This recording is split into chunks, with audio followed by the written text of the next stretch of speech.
Yes, what's good, people? Back with the Don't Gas podcast. Obviously, I'm Blunt. As Bookstar and Co mentioned, we've got a special championship themed, more Borough than championship, but special Borough championship themed episode of the Badge tonight. And I've got a bit of a special guest on, so a local guy that's sort of making a bit of noise and making waves on local social media and wider. Um, he was I was first. He was first brought on my attention when the missus found him on TikTok because he wasn't going to cut his hair until Tommy Conway had notched 2 games in a row. And I'll be honest, at the time I thought this guy's going to look like Cousin It by next Christmas. But glad to say he's had an haircut and he's joining us live. So we've got Boro Leon. How you doing, mate? I'm very good, thank you. Yeah, thanks for having us on. No, you're very welcome, mate. Very welcome. Like I say, I've been following your stuff. It was like say the missus seen you on TikTok and she was showing me your video. And it went bonkers. Yeah, but you see loads of like sort of content creators and stuff from like your club, other clubs and that. But no, I just enjoyed what you had to post, and I generally I agree with pretty much everything you've got to say on the matters as well. So like I just thought I'll reach out and see if you fancy having a chat about the Borough. Now high spirits again after 3 points away at Birmingham. Thankfully. Yeah. Well, I'll tell you what. Just touching on that before we get into things. What did you make of Monday night? Do you know what? I thought it was a good win. That like Birmingham have lost one game in the last 2 years. It is in the league. The last time they got beat, I think they lost one this season and one against Cardiff, like a year before. So yeah, massive. Absolutely massive. Do you know? Obviously, off the back of the results, I mean, I don't know if you've seen the videos that I put out prior to and after the Coventry game, but I really did fancy us to stick it across Coventry. And then, like I said, on the night, as I said in the reaction video, they were just too strong and too well organised for us. But you can't piss and moan having 6 wins on the bounce, can you?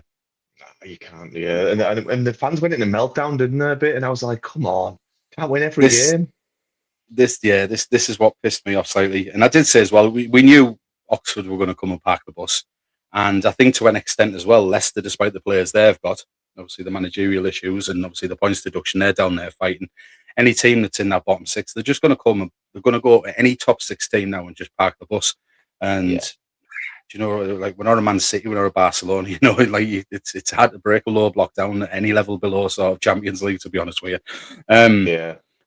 But yeah, so obviously, do you know? I knew. Look, you've turned up. You've got your Borough top on. Do you know what? This is my favourite shirt as well this season, the Masham one. Oh, I love it, me. Yeah, strikes a bit of a chord, doesn't it? And you've got like the full-on Borough background, and I've just got a bit of shitty red lighting at the back, to be honest with you. But I haven't bought a football shirt for a long time. I think I was on holiday around about 2016 or something, and I just seen this bloke walk around the pool in a Newcastle shirt, and I was just like, mate, you're like 40-odd-year-old. Do you know what I mean? Like, I can't do it. Like, I just thought, if that's what I look like, I need to stop buying football shirts. Yeah, I know what you mean. But, yeah, so like obviously, so you've put me to shame a bit there. So you represent the old. Do you know what though? I haven't before this Borough shirt. I've not bought one for probably about 10 years before this one. So really? 2 years ago. Yeah. So I was the same. I just didn't buy football shirts. I didn't really like them. I don't like the home shirts. I never buy them. Yeah, I've never been a big fan of them, to be honest with you. But no, but like I say, I do like that. Yeah, Mashing one's all right, isn't it? Just in case anyone can hear a puppy barking in the background. Yeah. Reduce background mic noise. That should drown little Dudley out. I'll get Dudley on one of the podcasts. He's a good guy. So, going through things, obviously, just to get to know you a bit about yourself as a Borough fan. So we'll share some sort of Borough stories. I think I'm right in saying that you're pretty much my age, maybe like a year younger-ish. 41. Yeah, coming up 42 in about 5 years. Yeah, so like my journey started at Ayson Park when we were first ever Premier League season, wasn't it? Was it 92, 93 under Lenny Lawrence? Yeah. So I'm assuming you're going to be around about there, maybe a bit before me, a bit after. But aside from like going to get, what's your earliest Borough related memory that you can think about? Do you know what? I'm rubbish, right? Memory wise, I can never remember any Borough games. Even one I went to a few weeks ago, like I won't remember about who scored. I'm awful with stuff like that. But I had to proper think about this because someone asked me this the other day as well on Instagram. My first Borough game, and my cousin's like a historian of Middlesbrough, and he's been to all the games with me because he's the same age. And he said to me, Leon, your first game was 3-0 Millwall ISM Park in 1994. And it was when Hendry and Wilkinson scored. And I think it was an. Can I stop you? Did John Hendry run nearly the full length of the pitch? And yeah, when I Or was look that? back, it looked like he did. I think it might have been, yeah. I've got a good story there. So whilst you were at your first Borough game, right, I was in the general hospital next door getting an operation on my wrist because I dislocated and fractured it the day before playing football. So like I remember like as though I was going into anaesthetic, and I'd said like I'd heard like a, and then obviously you get knocked out and then go. And then when they brought me round and I said, I think it's 2-0, is it 2-0? And they were like, yeah, how'd you hear that? Like, I said, I'm sure I had the second goal. They were like, you can't have done, you're under anaesthetic, like. And then the third goal, yeah. So like that game that you're on about, yeah, I was under the knife. Yeah, that's crackers that. But apparently that was my first game, but my I don't really remember that game. But my earliest memory, like I do remember this, was remember Jet from Gladiators? Oh, this Pally Park. Is that where she's from? No, I remember when she opened Pally Park. Sorry, go on, mate. No. She came to Weston Park and she was doing like walking around the pitch and all this. And I was in Clive Road corner. I used to sit in the corner and sometimes in the Aldgate if my brother would take me in there. But it was 1-0 Barnsley, Uwe Fuchs. That's my earliest memory of being at a Borough game. Loads of like snapshots of being in the Aldgate and stuff like that, but I just don't remember what the games were. Like too young. Do you know what? Funnily enough, I remember being at that must have been the replay of the Barnsley one that season, because that's the season you're on about. Was the season we got promoted under Robbo, and the first Barnsley game. I remember we were sat in like what we used to call then the South Stand. I suppose the equivalent now would be the East. It was one that had the McEwen's 80 bob above the stand, and it was Barnsley, and it was a frozen pitch. And I think we might have been 1-0 up or 1-ish, and then they started giving like trainers out to the Barnsley players because the studs, like the ground was too hard for studs. So they all had these white trainers on, and like we were always singing nice white trainers. And I think we went 2-1 up, and then they just abandoned the game. So that might like you might be on about the rerun. Yeah, I don't remember if it was a league game or club, but yeah, it was definitely that because I was speaking to my cousin about it, and he said, "Oh, I found the article where Jet was there pre-game and from the Gladiators and that." I was like, "Yeah, it was that game, 1-0. Yeah, Uwe Fuchs." I'll tell you what, right? I tell you, when you talk about like sort of mid-season signings, because there wasn't a window back then, was there? No. When you talk about like sort of like mid-season signings, he was an animal, wasn't he? Yeah. One of my favourite all-time players. I think they would have kept him on if he just wasn't sparking his teammates in training left, right, and centre. I've heard a few stories about cracking people. I've heard a couple of stories. Do you remember the Area? He always used to peel the middle out the fucking Area logo just so he had the outline for some reason as well. Did he? Like, no, I don't remember that. Do you know what? I'm starting to think I've got ADHD, you know, mate. Like the way I'm just pulling it up. Like I can't even remember I had for tea an hour ago. Like my first game, it was Ayson Park, like I say, it was that Premier League season, and it was at a time I wasn't really into football, and my dad was trying his hardest to get me into it, and he took me to Chef Wed at home, and they finished 1 each. And it was Paul Wilkinson. Remember Wilco? Wilco scored the and I was too busy getting a fucking everlasting gobstopper out the box, and I missed the fucking goal. That was my first game. I've been to plenty since. But my earliest actual Borough memory was the. Do you remember the ICI kit from like 94? I remember getting that for Christmas, like full kit wanker, like. 4 or 5 year old. That was my dad was like really starting like he was gonna like football, like and then he cursed me with this team ever since. God rest his soul. It's iconic. It's absolutely iconic. We done a little feature on the main badge show a couple of months back. And Bookstar had set up a thing, so he was just bringing up Premiership sponsors. You know, the logos that have been on the shirts over the 10, 20, 30 year. And I had to, again, Rain Man sat there like, oh, Chef Wed talking, blah, blah, blah, blah, blah. And And then the ICI came up and I thought, I'm just going to stay quiet here. You know, none of them Londoners, mate. None of them Londoners knew. Didn't I? Nah, shocking. Absolutely. No, but yeah, quality of that. Yeah. But when you were a kid, though, when you were young, you used to be able to remember every team's sponsorship, like who sponsored them, who the manager was, every single player, what the ground was called. If you asked me today, I wouldn't have a clue about half the stuff. Do you know what it is, mate? It's because like you grow up and then you have jobs and bills and family, other things to think about. Other things to think about. And you can't just flood your brain like Stato. That's essentially just what happens. Life happens, and then you're like, who the fuck is Gareth Bale? Why is everyone talking about this? Yeah, you're like, who? He plays for us, does he? I've never heard of him. Yeah. Well, we've got a Tottenham fan that does the podcast, JD. Yeah, right, Jay. I hope you're watching, mate. Oh God. He gives me a lot of stick about being in the Championship and whatnot. But God, give it a couple of months, pal. Give it a couple of months. But he didn't believe me that when Bale first signed for Spurs and he was flopping a little bit, and Stewie Downham was fucking flying at the time, getting England call-ups and assists and whatnot. Tottenham actually offered the Boro Gareth Bale and 14 million for Stuart Downing. And he didn't believe the word I was saying. I had to go way back online and pull up the article out of the Telegraph or whatever. You remember this, yeah? I do, yeah. I've seen it before, where we were linked with him and for money and Bale, I remember. Because he wasn't great then, was he? No, well, he was still playing at left back, wasn't he? He didn't realise he was an absolute marauding left wing forward / centre forward. But imagine that. There's been loads of mad stories like that, hasn't there? Like even like linked with like Gabriel Batistuta and like Ronaldinho. We've always been quite close to signing these mad players. Well, we nearly got Carlos, didn't we, at the same time with Juninho? Yeah. Carlos, like, I think it was a work permit issue, wasn't there? And then he ended up going to... Was he already at Inter Milan, or did he go to Inter? Or was he still in Brazil with Juninho? But whatever the weather, like, Robbo had seen Carlos and Juninho at the Umbro Cup, and he was like, right, I want him, and I want him.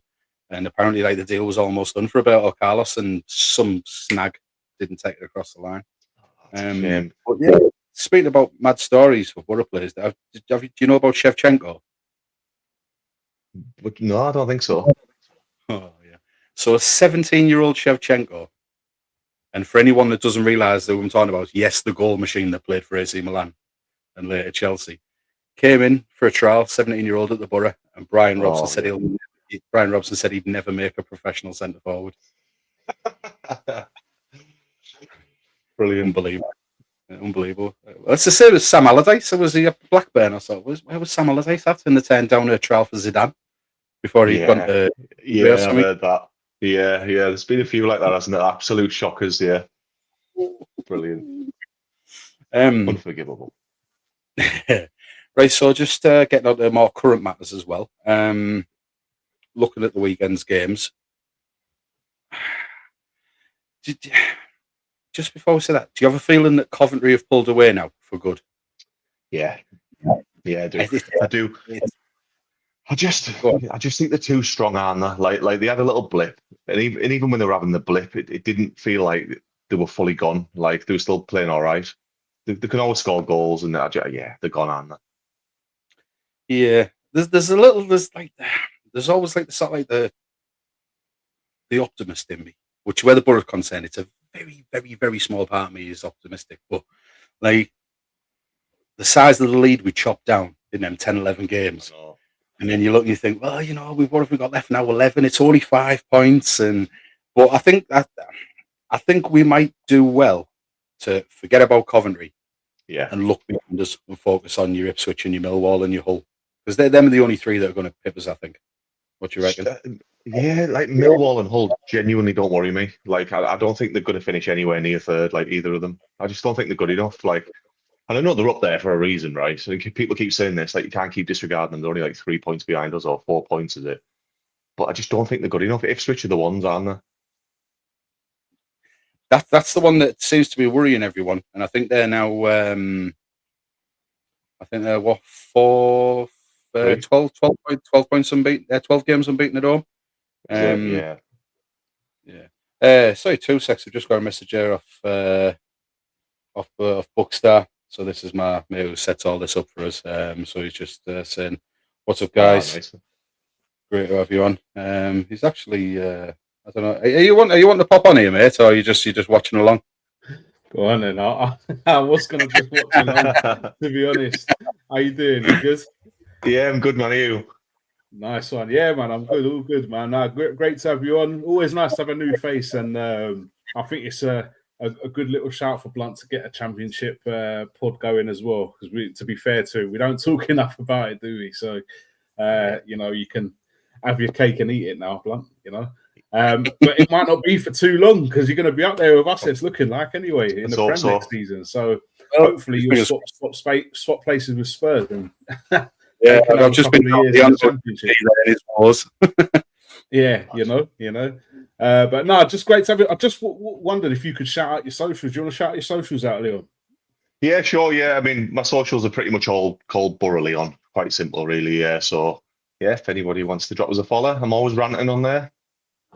Nice one. We'll pop it in the description after this as well. So yeah, go and check it out. They've got the links there. All right, I'll love you and leave you. Enjoy the pod, guys. Catch you later. Next week. See you later. Cheers. And if you're wondering why he's smiling with like a dog with two dicks, he's an Arsenal fan. Yeah, so he's all right, isn't he? Yeah. So it's been a long time coming, but tilting at the quadruple and whatnot. Finally getting there. Yeah. Yeah, so obviously, we were talking about Ipswich, weren't we? It is a bit of a scary one. I mean, I was half watching the whole game. Yeah. And the longer it was riding on, I'm thinking, a fucking draw, it'll be a cracking result for us. Yeah. But I always had this feeling when I'm watching Ipswich, and I suppose it's true for Coventry and the Borough. I've admittedly not watched much of Hull or Millwall, but when I've watched particularly Ipswich, they always just look like they've got another gear to go to. Yeah. They could just score goals out of nowhere, can't they? Who's that fella? I can't remember his name now off the top of my head. Who played for Sunderland? Is it Jack Clark? Yeah, the Jack Clark, and they've got another Sunderland player, haven't they? Neil, is it? Did Neil go there as well? He's Clark. There's a couple of players like that. Is it?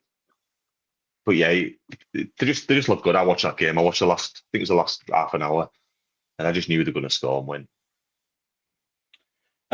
Like this weekend, obviously we get to go last again, and I think this is starting to piss me off a little bit now. Like I suppose you know what's required of you, but if like it's been the last couple of weeks where everyone's won before you've played, then the pressure's on, isn't it? You know what I mean? And that's in the players before they go.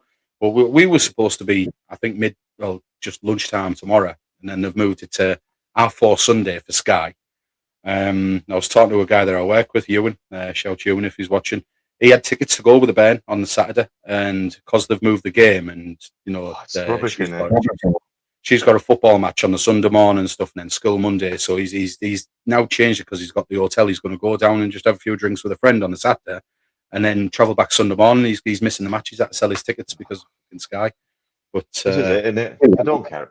They don't care about any of that, though, do they? Like, how many Monday nights have we had now as well? Is it 3 in a row or something? 3 in a row, and I think it's maybe 4 or 5 for the full season. But I bet you we get a couple more as well, because obviously the top 5 are just going to be constantly on Sky now between now and the end of the season. Well, and they're just they moved the Swansea game, haven't they? They moved the Swansea away game now to a Sunday, late Sunday again, and then they moved the Friday kickoff. Do you know? Is it Easter Friday, Good Friday? Move that one now to a 12:30. Yeah, right. Because we're playing the Easter Friday and Monday, aren't we? Yeah, they move. Is it both of those games and they moved? They've definitely moved the Swansea and the. I think they've shifted the times, haven't it? Sky to accommodate it all. But do you know it's when you look at the run in the season with the Championship like this? Because we're not normally this heavily involved at this end of the table, this stage of the season, and it's a nice feeling. But you see what teams have complained about in the past, where you just you don't realise how demanding it is and how thick and fast it just comes. It's just fixture. And if you've got a cup run going as well, you just say, "Oh, a fucking cup game in there," and just lob a fucking cup grenade in there as well and just blow it to pieces. I was really happy to see us go out of the cup, if I'm being honest with you. I was. Yeah, it's the same.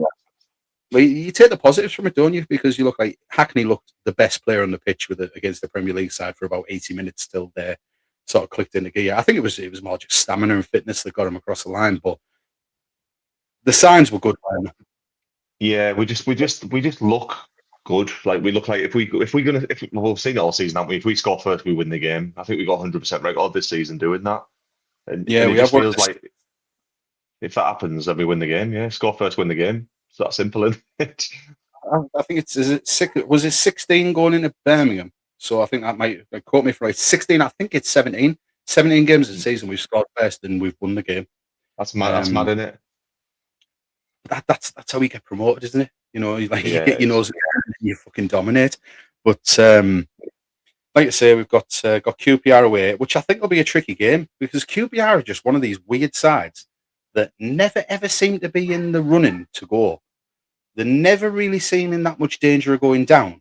But every time you turn it on, they're beating someone at home. I know it's weird, isn't it? You're looking at, did they get beat like 7-0 or something early part of the season? Do you remember? Can't remember who the players. But they got beat like against Coventry, and then they done them. They were getting beat. Was it 2-0 and they done them 3-2, or was it 1-0 and done them 2-1? But they switched it around at home, didn't they? I think it was 2. Yeah, 2. I think it might be 2-0, 3-2. I think that was when I was at the when I was at Oxford away. That was happening. The lunchtime kickoff. But yeah, score first, win the game. Score first, win the game. But I just think we're solid. Like it doesn't worry me as much when we go ahead because I think we can defend. We're good at defending and soaking up the pressure. But going behind, I worry about us attacking. Even though we scored I think it's the most goals since Hellberg's took over in the league, which is mad because we couldn't score a goal for a toffee, could we, over Christmas? No, that's true. That's very true. Yeah. But speaking of defending, I mean, you'll have been like me and every other Borough fan I've spoken to when obviously when we finally got Malander on the field to play, and he does look a bit of a Rolls Royce, doesn't he? Yeah, there's shades of Van Dijk in him. People keep saying, don't they? Because he can play the ball. He's good in the air. He just always seems to be in the right place at the right time as well, doesn't he? Like not scared to carry the ball and like, yeah. I just think he's a class act, like he's a proper centre back, isn't he? Who can play football. Well, that's it. And I think what you said there about always seeming to be in the right place. I mean, like some of your greatest centre backs of all time. And before everyone loses the shit, I'm not putting him in that category. I'm just making a point. Yes. That some of your greatest centre backs of all time, like no pace whatsoever, but they're just always in that right place. They just read the game. And I think the thing you say you can play football. You know, no disrespect to sort of your Dale Fry's, because I think Dale Fry is a really, really good Championships like centre back. But he's one of these defenders like a Ben Gibson, like countless other Championship centre backs, where it's basically their job is get their head on it, get the foot on it, and the job's done and it's clear. With him, when you watch him, the ball's dropping, and he's sort of set himself. He knows where it's going, and then he's just having a quick look, and it's like, well, I'm not just going to fucking hoof it or just bang it out of play. He's always looking just to nod it down or like take it down and play. The only thing that makes me nervous when I watch him is I think like sometimes I think he gets a bit bored, like it looks a bit too easy for him, and he starts to like try and drift a little bit. Do you know what I mean? He tries to do a little bit too much. You just think, where one instance of him losing the ball on the halfway line after he's dribbled a second man away from not going up. Yeah, I know what you mean. There's always that like extra touch. You think you didn't need to take that touch. You didn't need to take that touch. It looks like you could lose it, but then he wins it back. To be fair, I think he did that a couple of times in the last game. But yeah, how many headers did Dale Fry win in that last game? I think honestly all but one, wasn't it? He must have won. He must have won an header every 30 seconds. It was ridiculous. Honestly, absolutely just nodded everything away. Lighthouse. Yeah, go on. No, just saying he's a lighthouse. He is. He just wins every header. That's what he does. Dale Fry, doesn't he? Oh, I've lost your sound here.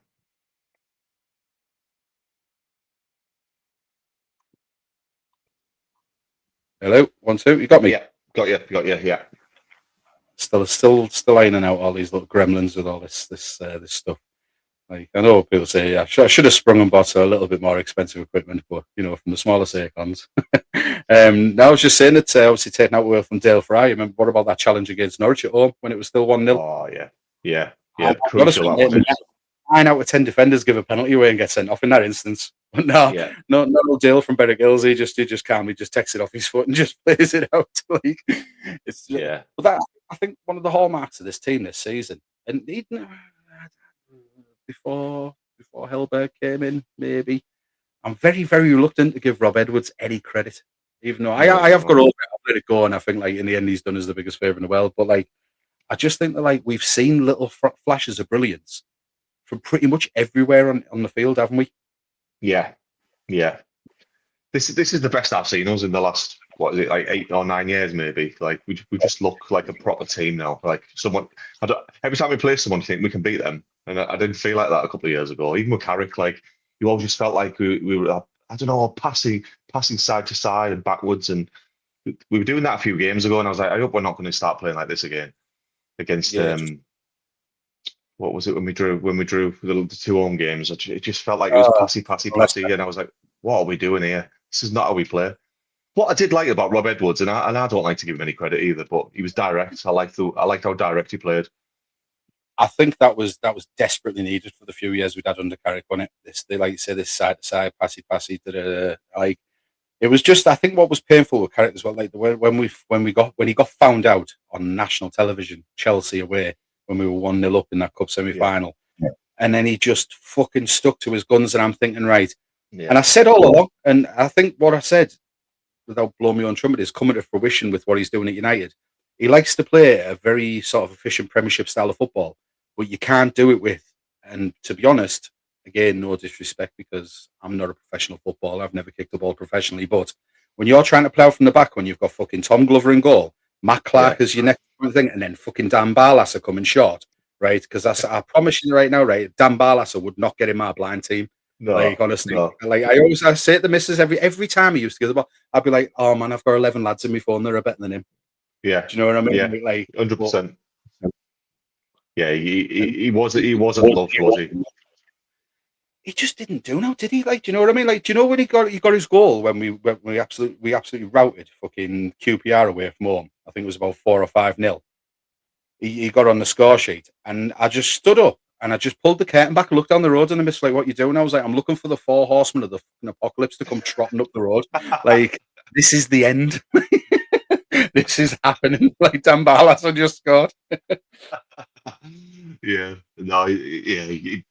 We were poor then. Actually, when you look at that side, it was quite a weak Championship side. That actually, wasn't it? When you think about it, when you start putting the names up, like compared to what we've got now, but I mean, I will say, like, when we signed Matt Targett, I was like, he's from Newcastle and admittedly never really watched the lad play football for a full 90 minutes or took any notice of him.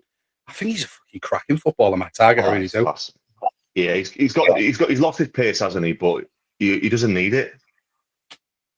His engine. He's got a sweet left foot as well, hasn't he? Yeah, he has. Yeah, absolutely brilliant.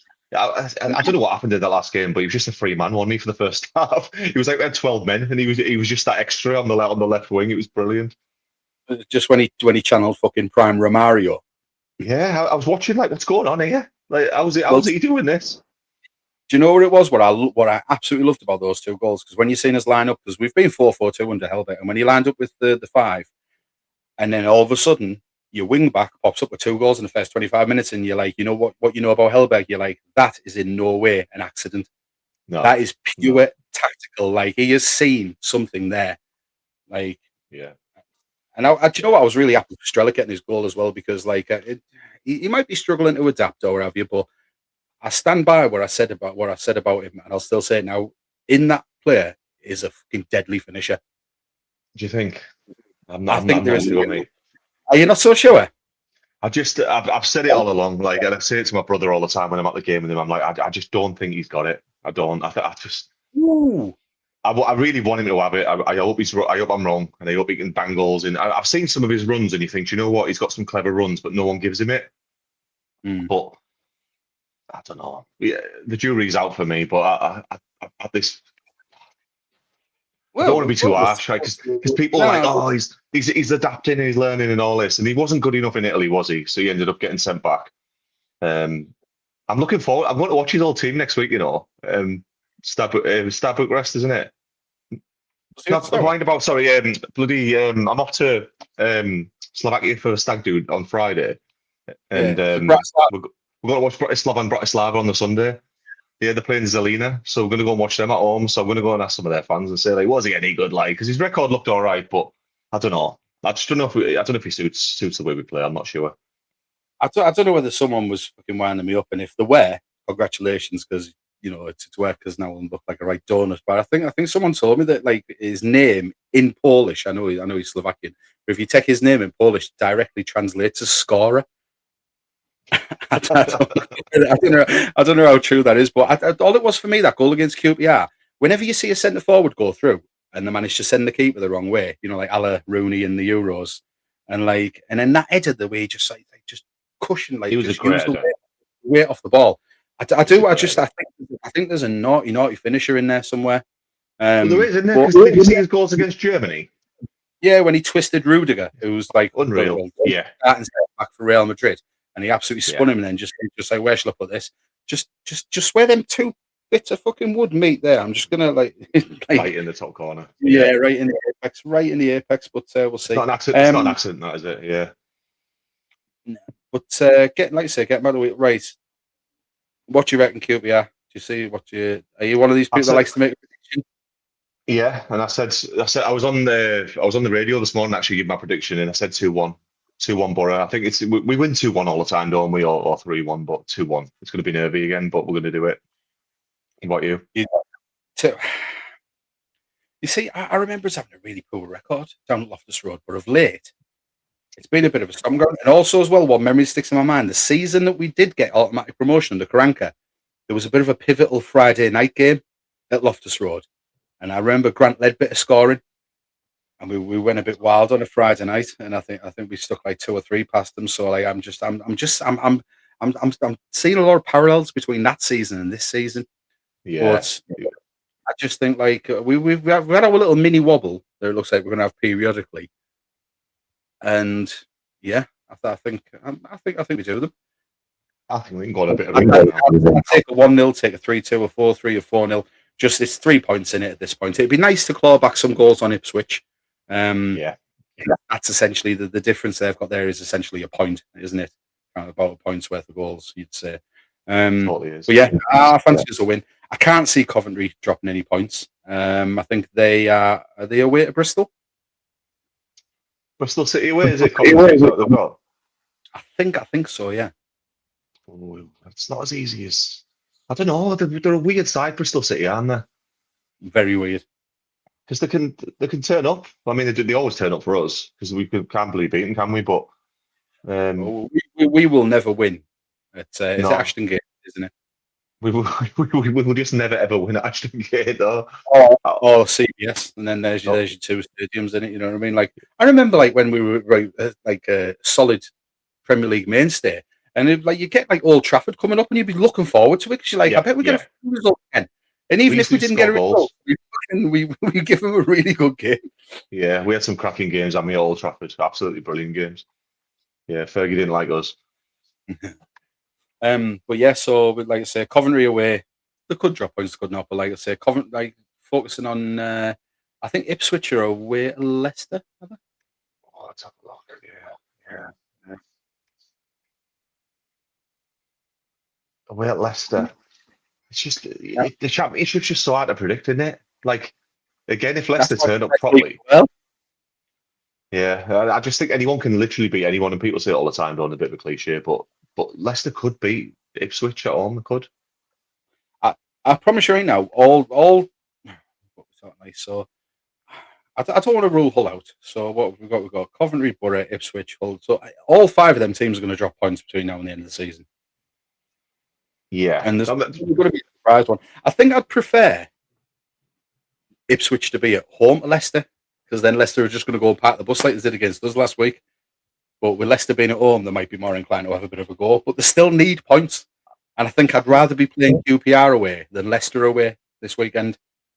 Ipswich are at home, you know. No, they are. They are at home? Yeah, Ipswich are at home at Leicester, yeah. Oh, well, Stan, we'll put that down for a draw, 0-0 draw. That'd be great. But it happened last season, though, didn't it? If you remember, there was a patch it was probably about this stage of the season, maybe even in April, where Sheffield United were dropping points, Leeds were dropping points. It looked like nobody wanted to go up.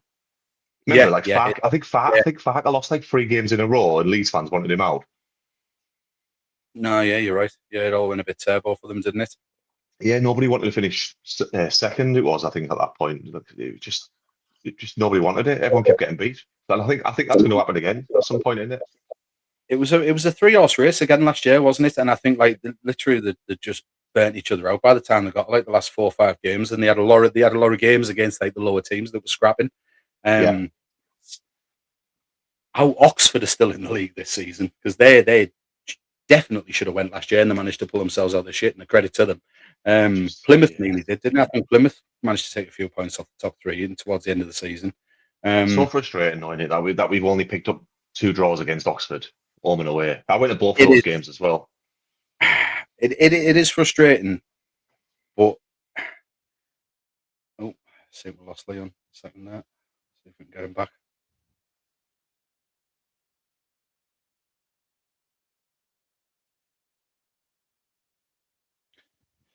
Yeah, well, like I was saying there, just while I wait for Leon to come back on. Let's have a look at what comments we've got actually. We've got a couple of comments here. So we've got from Bookstar, shouts to Leon. Here he is. Shout your socials. Just go through a few comments while you come back on there, mate. What of course, yeah, so we've seen those. Not them off. Yeah, but like I said, like hopefully. But you're looking at them 2 draws and you think, yes, it'd be lovely to be sat here with 6 points instead of 2, wouldn't it? And then I think, oh Christ almighty, yeah, if we're sat there with an extra 4 points, then it's pretty much a done deal. And we're 1 behind Coventry, so we're still talking about winning the league. But like you said the same as me when I was around about the time when I started putting the shorts media out. I started watching your media. We're Boro fans, mate, and they're never, ever, ever going to make it easy for us. It doesn't matter which way you look at it. You know, like it's literally. They're never, ever, ever going to make it easy for us. No. Typical Boro, we call it, don't we? No, that's it, isn't it? Like I say, I was talking about my old man basically just fucking shoehorning me into being a Boro fan when I was a kid, and I just think I've seen some fucking unbelievable, you know, like I've been through some unreal times, but Christ, I've been through some heartache. But do you know what it was like when you obviously with Janino crying on the pitch going down in '97, which you know technically wasn't our fault, and not that I'm still bitter this day, but. The FA. Apart from that, there hasn't been that much heartache. Apart from losing 2 cup finals, numerous semi-finals. Basically, been Phoenix from the Flames in the quarterfinals and the semi-finals of the UEFA Cup, and then because that's the thing as well. Like with that, I don't know if you were at any of either of them games, but I watched the second leg of the Ball game. Do you remember Lloyd's in Borough when that was open? Yeah.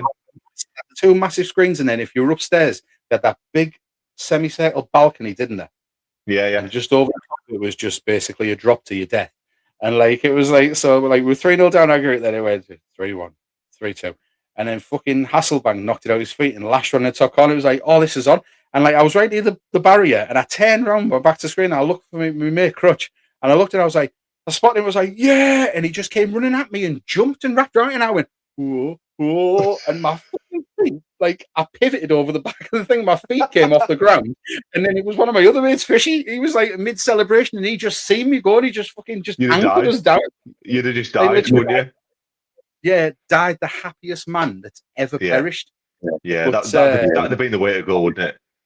Yeah, and then obviously we got the winner, and then luckily enough, I was at the Stoya game, the second leg with my mate Esty. Shouts Esty if you're watching, mate.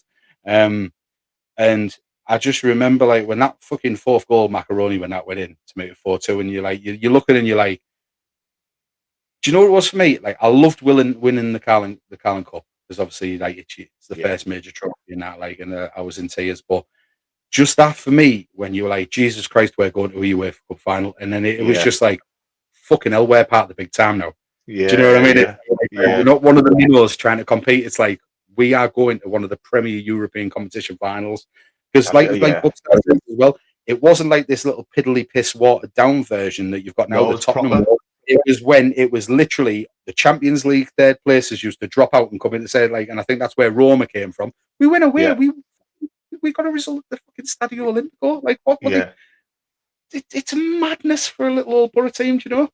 It was crackers, mate. Yeah, I remember. I went to Barland, Bucharest, at the home games with my brother. I think I was only maybe 18 at the time, or 17, 18. I can't remember. But I couldn't go out. Like all my mates were going out celebrating after the semi final, and I was with my girlfriend as well. I brought her because we were living in Leeds, like students and stuff. She had a Boro top on as well, pretending to be a Boro fan like they all do. And then, God bless her. I know, but then I couldn't go out drinking because I was too emotional. Like I felt weak because I was crying my eyes out that much that I just felt weak, and like everyone was going out celebrating. I just couldn't. I was just a proper mess. I mean, it was fair to say that the relationship didn't last long after that, and she's no longer a Boro fan. But you know, she was there for one of the greatest moments of all time. Yeah, but I just couldn't go out and celebrate. I just felt like too drained. Like it was just the weirdest emotion I've ever felt. Like I felt ill. Yeah, but like I said, they've put us through it, and do you know what? Like I say, a small part of me is optimistic. I suppose that leaves a very large part to be pessimistic. Yeah. I had a 21-year-old lass today message me on Instagram. She's writing a book about like memories of Middlesbrough. So she said, "Oh, I just want to ask you a few questions." I was like, "All right, yeah." And she said, "Oh, like what are the highs and lows of being a Boro fan?" And when I started writing it all down, and I was like, FA Cup final, League Cup final, semi-finals. You start going through relegations, promotions. She was like, "Oh my God, like you've literally seen it all, haven't you?" I was like, "Yeah, like we have as Boro fans, like of our age, we've seen it all." Do you know what? That's quite a poetic way to look at it, that isn't it? Because there's some football fans that have obviously they don't like there's Man United fans on the planet that don't know the Man United, you know, before we got into football, where like literally Fergie was about to get the fucking sack because they were like just useless. But like it says, Man United fans that they'd class this as the end of the fucking world. Do you know what I mean? Like this, like slump they're in. I mean, they look like they're on the pickup again. But there's Liverpool fans that don't know they went out however long, but none of them have really had, you know, that relegation, that, you know, that just that like getting 3 points took off you and just and then, like that's the thing that's in my throat is like obviously they took the 3 points off and like pretty much everyone in the country was like, "Oh, that's harsh." Yeah. And then they're like, "They're going to appeal it and they're going to get the points back." And then on the appeal board, they put like 3 out of the 4 people on the appeal board. 2 of them, there was 4 managers. 2 of them were below us in the league because we were on a hot streak and we fucking leapfrogged. I think it was Howard Kendall for Everton, fucking Harry Redknapp for West Ham. There was one manager that wasn't in our league, and then the other, I don't know who the other manager was, but they like we went on their radar. They were like top 7 at the time. But who puts fucking 2 managers below appeal board? And you know, like nobody bats an eyelid, and like you're watching it all going down.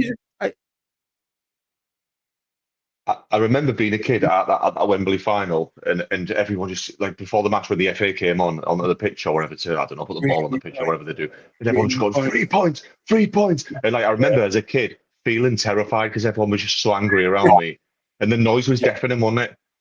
Mate, do you know what it was? Right, like I was at the Coca-Cola Cup final where obviously we got pegged back last minute. Heskey. Do you know these another one as a Boro fan? You know, you're flying at the time. You're flying in the cup competitions, right? You've got arguably the best player in the country in your side of the time, right? And then horrible fucking Martin O'Neill absolutely kills the game by sticking Pontus Carmack, Mark and Janino, and he just kicked the shit out of him for 120. We finally take the lead, Ravanelli, in extra time, and then we're stood there and they're like, fucking hell, we're 1 minute away, 119th minute. Like, we're going to do it. And Robbo's got 2 subs to use. Any other manager in the world is like, right, lads, strip off, like you're coming on, like swap the keeper or whatever, run the clock down, but nah, not Robbo. Now we'll play it out with what we got on the field, and then obviously the rest is history. But I remember, I think I broke my arm not long before the FA Cup final, so I couldn't go. But I remember watching it on TV at my uncle's house, and like what you're saying there, you know, I just remember that, like I was saying, I knew you were going to say that 3 points, 3 points, 3 points, and you could feel the atmosphere. It was like a cauldron, like through and all the, you know, the dignitaries. I don't know whether it was fucking Prince William or whoever was getting introduced to the players. You could see they were all a bit like fucking like, right, let's shake hands with these and get me out of here because this is going to go off. Because that's the thing about well, we're a different breed. Yeah, I've never felt anger like that around me by so many people. And I was only probably, I don't know, 14, 15 or something like that. I don't know how old I was at the time, but I remember feeling pretty scared. Like, yeah. But like I say, it's just like it just comes as like the whole northern thing and it getting stiffed by the establishment. It's like it just what doesn't kill you makes you stronger. If it doesn't make you stronger, it's going to make you bend something down at some point. That's it, yeah. But yeah, we've seen it all. Imagine being like, I don't know, I don't want to be disrespectful, but like a Bristol City fan or a Preston fan like our age, you've seen now. You've just seen yourself being in mid-table championship forever. Yeah. You make a good point, like you say, like you take the highs with lows, it's all peaks and troughs, isn't it? And the thing is as well, you know, if you haven't fucking nearly drowned in the mud, you don't appreciate the rainbows when they come out. No. I like that. Yeah, you're absolutely right. Yeah. Not want to sound like Boro's answer to fucking Edgar Allan Poe or anything like that, but yeah. So I'll tell you what, like I say, we've got a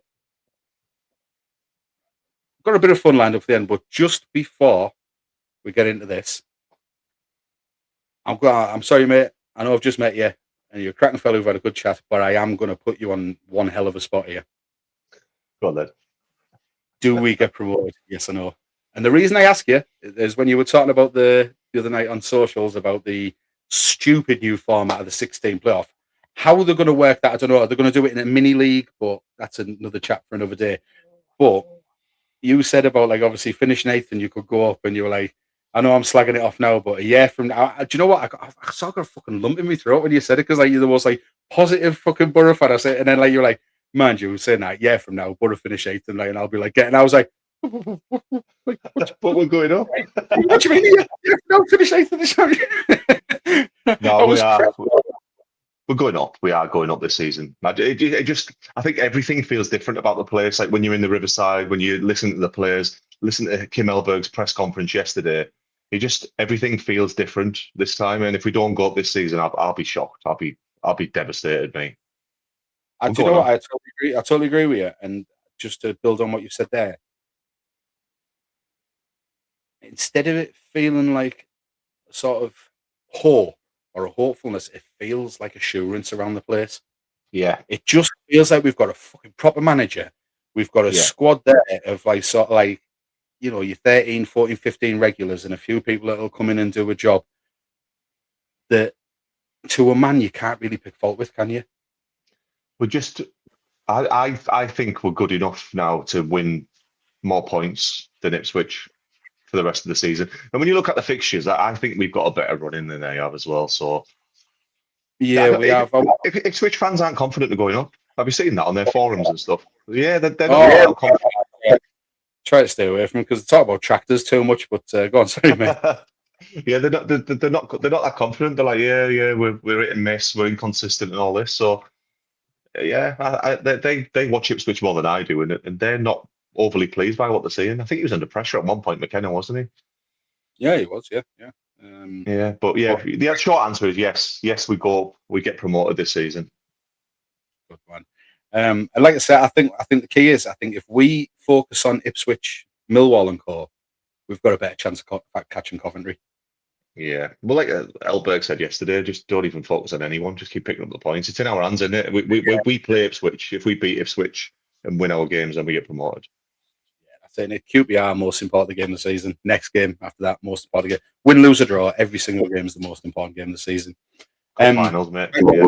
So, do you know what, mate? It's been fucking cracking having you on. And hopefully we can link up again a couple of times between now and the end of the season. And big fucking Cheshire cat grins, you know, like Buckstar popped on with his Arsenal side, the quadruple. So, a little bit of fun just to finish it off. Just to keep it light-hearted. So what I've done, I've got 8 Boro shirts, mixture of home and away, ranging from, we mentioned the 92, 93 Premiership Day, like, you know, the ICI. So I'll give the first one away there. So ranging from that to current. And what I want to know is when I bring the shirt up, and hopefully it's just going to pop straight up on the screen and we're not going to have any problems. And when I just want to know the first player that comes to mind. Right. You see the right. So first one we've got, as I mentioned, that classic. Look at that. Iconic, mate. Yeah, it's John Hendry for me. That all day long. Just I see John Hendry's head in it. All day. Yeah, he had a big head for a little Scottish guy as well, didn't he? Yeah. Do you know, he was like a little tank.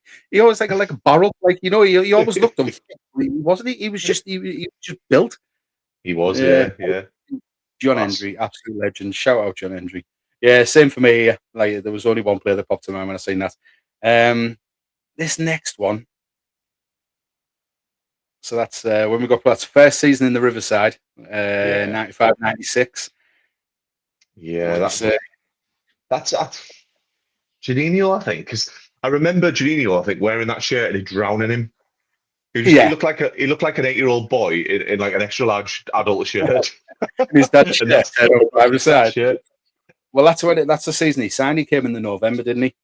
Yeah. He came in November, wore the number 25, and his debut, I remember, was against Leeds at home, and he slotted a gorgeous through ball through for Fjord after 9 minutes or something, and we were just like, "Oh, who the fuck have we signed here?" And then he got a card as well for chopping Tony Yeboah in half. Fjord was a player as well. Like, he's another one I thought about when it flashed up, but yeah, Janino was the one. Do you know what it is for me? That shirt, right, is Craig Ignat. Oh yeah. I always see Ignat as the first game. He scored the first goal at the Riverside, didn't he, against Chelsea 2-0. That finished there, he lashed with the outside of his right foot in the top corner, and then he just goes running off. And it was like where our season ticket was in like the West Lower, and he came running over, and he did like sort of done that like and like that's one sight that sticks in my mind of that shirt. I didn't go that game, Absolutely fuming. I was outside the stadium when it happened. Like I didn't have a ticket, I didn't have any money because I was a proper scruffy kid, like proper skinned, like couldn't afford anything when I was young. And I was still outside the ground, couldn't go in, but I was just listening away from outside the ground. Absolutely loved it. Oh, mate, do you know what it's equally as memorable. Do you know what I mean? The fact that exactly where you were, what you did, on my bike and that. Yeah, it was class. Yeah. Whereabouts did you grow up in the Boro? I grew up in South Bank. Right. Wow, that's decent. I tried that, mate. It's like all the way down the back of Lawson. And we used to do it all through North Ormsby and that. We used to always go on my bike rides, but it was the first. Because it was the first Riverside game. I was like, we've got to go to that, even though we knew we weren't going to the game. So well, the game nearly never happened. It didn't get to go out until about dinner time. Yeah, I think something to do with the building regs or something, wasn't it? It was like fucking Taylor Woodrow still had a fucking dumper on the fucking halfway line. 9 o'clock in the morning. Right, so fast forward a season, and like our kids for that the fateful season that we've discussed at length, they were a little bit off the wall, weren't they? Yeah, they were a bit. Yeah, the heart, honestly, the badge on the sleeve, and like but the away shirt. So you can probably picture it now. We'll bring it up. Proper funky one. Yeah, that was funky, wasn't it? Yeah, the badge. If you see the I don't know where. Badge on the arm.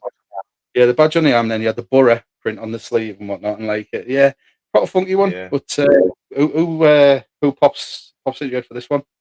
Ravanelli pops in my head for this one. But he did wear that, didn't he? Yeah, this is the season we signed him. Yeah. Because it is rough. Definitely rough that one. Yeah. I'll tell you what it is.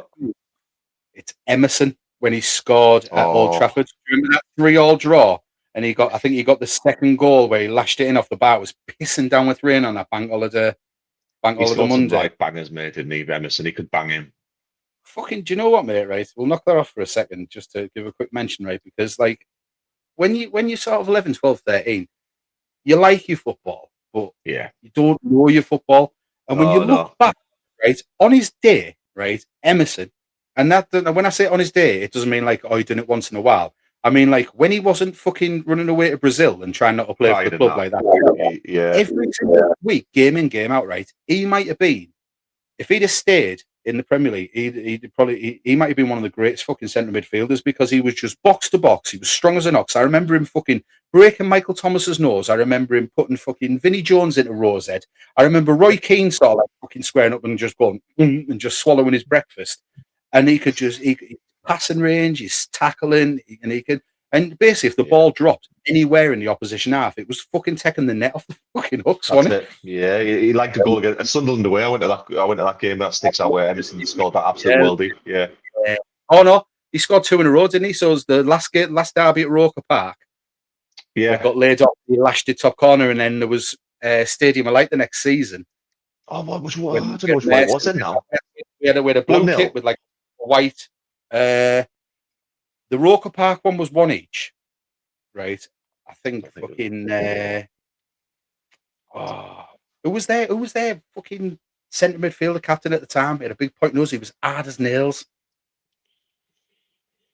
I can't remember. Captain. But anyway, he scored an equaliser. That was a Monday night game, Premier League. The next season, when we were both going for promotion, there was the dog.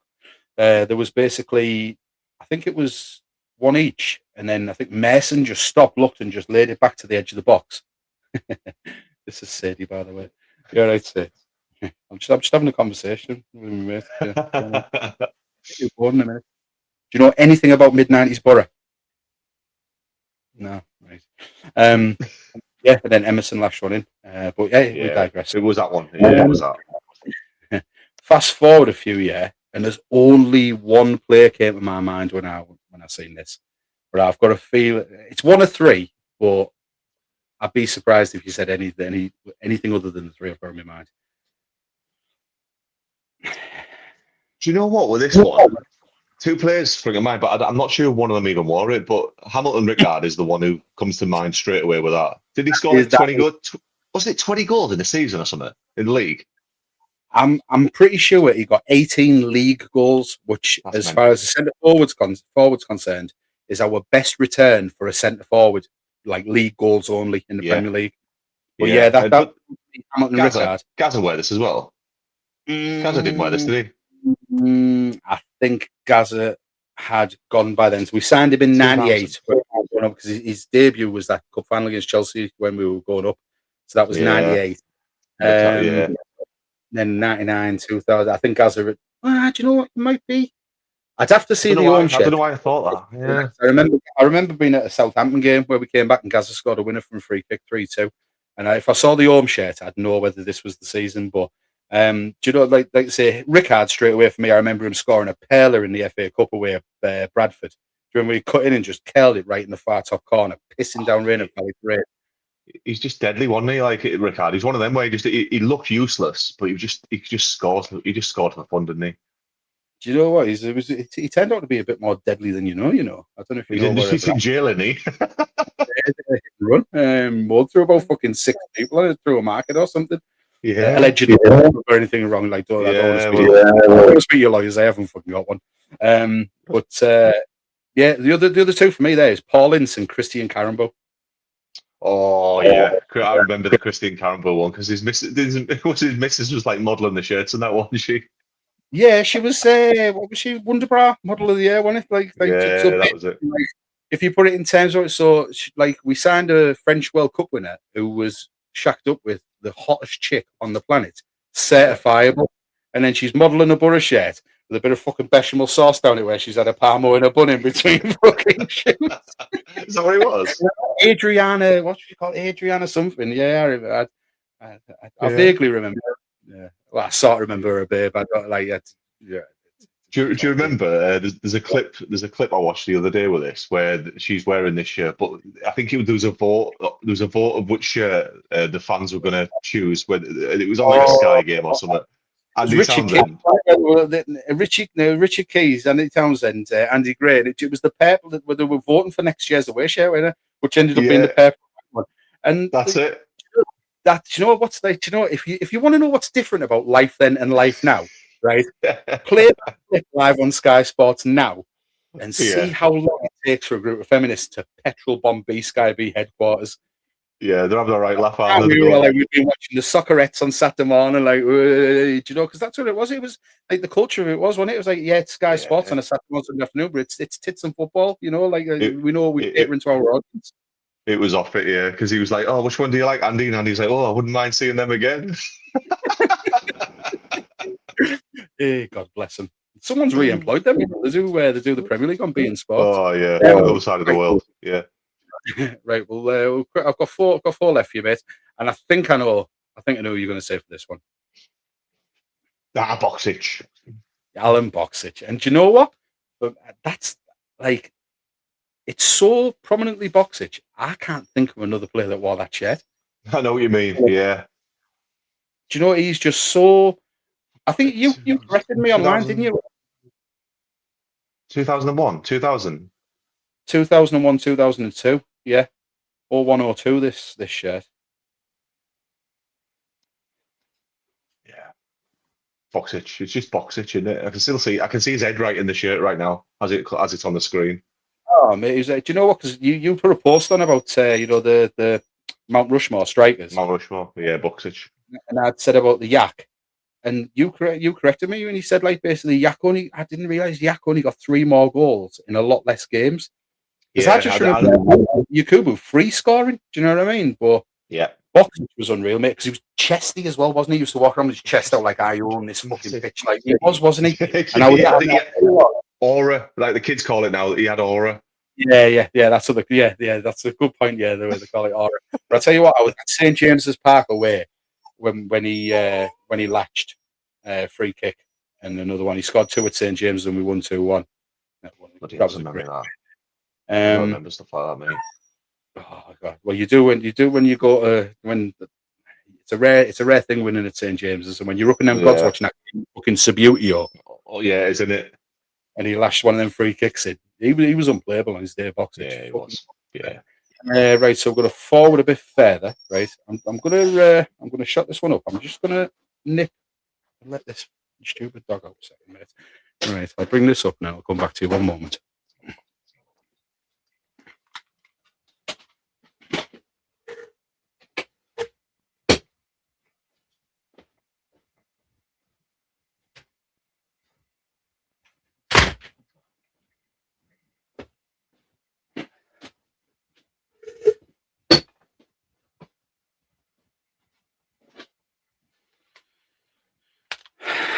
Sorry, pal. Never wet right. Kids. That's what they say, don't they? Yeah, that's it. So for rightly, this for me, I think was Ramirez. Was it? No, it is that. It is that mid-season again. Was it mid-season? Mid-season signing, but he came in and made the difference. Then he cemented second place. But there's only one face I can see anywhere near that shirt. And it's someone I love to this day, George Friend. Oh, yeah. Yeah, you're right, actually, you know. What a guy he is. I'll tell you what, for someone that came in from a lower league team and became captain and he was fucking solid at left back, you know, and like he was just one of these players that came in and just basically didn't just play his out for the team. He just adopted the area, the culture, the fan, like, and legend George Friend. He was at Oxford away. He was at Oxford away, and everyone was getting. He was in the Boro end. He was getting pictures taken with all the Boro fans. He was there just as a fan. Like he's just such a good bloke. Still a good looking twat as well. Yeah, you know, gorgeous George. Some of them are blessed. And I tell you what, right, if you watch it in the unlikely event that you see this George Friend, I'll tell you what. From everyone in Teesside, we fucking love you. And if you ever want to jump on and have a chat with me and Leon, we'll quite happily bat you with questions about how much of a twat Karanka was behind the scenes. Yeah, absolutely. Right, so we're going to fast forward a season. We'll just knock through these now, mate. I'm conscious time's getting on. You're a busy man. So we got promoted, finished second, didn't we, on goal difference? And then for our short stay in the Premier League, we had this little beauty that looked like a fucking cigarette packet. Yeah, it does, doesn't it? A packet of Lambert and Butler or something, or Regal. For me, that's Negredo. He was class. Yeah. Do you know what? It was Negredo firstly for me, and Ledbetter. Do you know what? I fucking love Grant Ledbetter. Like for what he like coming in for a he's another adopted Teesside. But do you know what it was? Gaston Ramirez.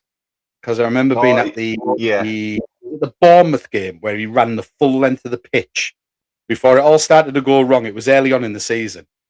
I'm sure it was Swansea, and he just got the ball. He just essentially just ran right up one of the wings, and just dropped the shoulder twice and just lashed it in the far corner. We're like, fucking Gaston Ramirez, and then all of a sudden his missus like, we're not staying here. You've been fucking about blah blah blah. Like, it's been We've some soap opera, like literally storylines at our club, haven't we? We've had fucking Nick Barnes, his missus, and fucking Viv Anderson, and there was the whole thing with Swartzer and his wife and Quadru, and it was the one.